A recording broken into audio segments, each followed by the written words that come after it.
Good evening. My name is Lauren Hope, and today I'm going to read something called The Men in Steel Spiked Boots. Panic attacks creep into my existence when I'm 16. It starts with these shooting pains in my chest, and it feels like hundreds of tiny men wearing spiked steel boots stomping on my heart. Each step sends piercing pain through my chest. The pain alerts every sense I have. What is this? Acid reflux? Indigestion? Why can't I figure this out? No aspirin or ibuprofen will help. And the more I question what's going on, the worse the pain gets. Then a ball of, I don't know what, forms in the base of my throat.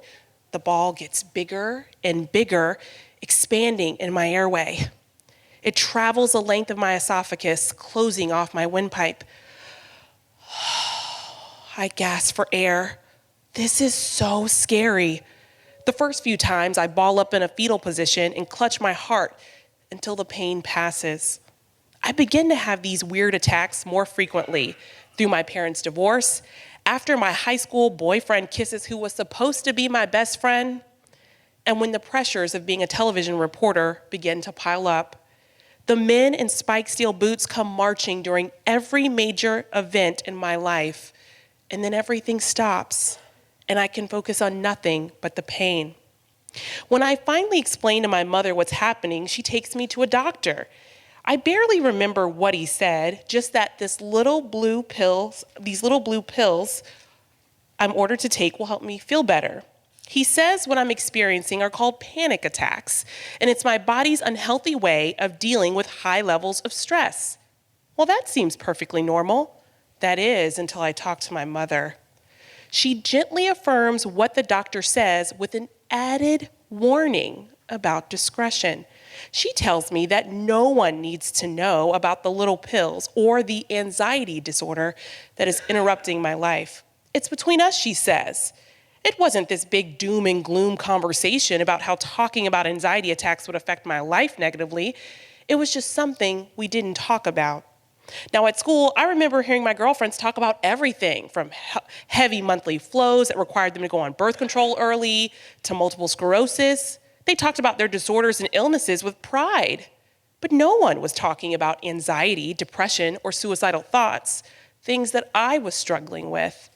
Their silence reinforced what my mother said about keeping the little blue pills and my anxiety a secret. While I'm sure my mother meant well, when she vowed me to secrecy, my silence soon turned to shame. In my mid-20s, I was determined to cure myself of anxiety attacks. Many nights, I prayed for God to cure me. When I survived weeks without an anxiety attack, I convinced myself then that I was cured, and I'd stopped taking my little blue pills. I didn't realize the reason the attacks had stopped was because of the pills. I was working my first television station as a reporter, and the stress was overwhelming. Deadlines, multitasking, tons of responsibility. I was off the pills for about 2 weeks when the tiny men with spiked steel boots reared their ugly heads again. They invaded my space before work, during work, and sometimes when I was all alone. For most of my 20s, I suffered in silence with crippling anxiety attacks, debilitating depression, and suicidal thoughts. I found help talking to a therapist about the triggers of my anxiety and depression. After an anxiety attack sent me to the hospital and out of work for 5 days, I finally accepted that I needed the medication.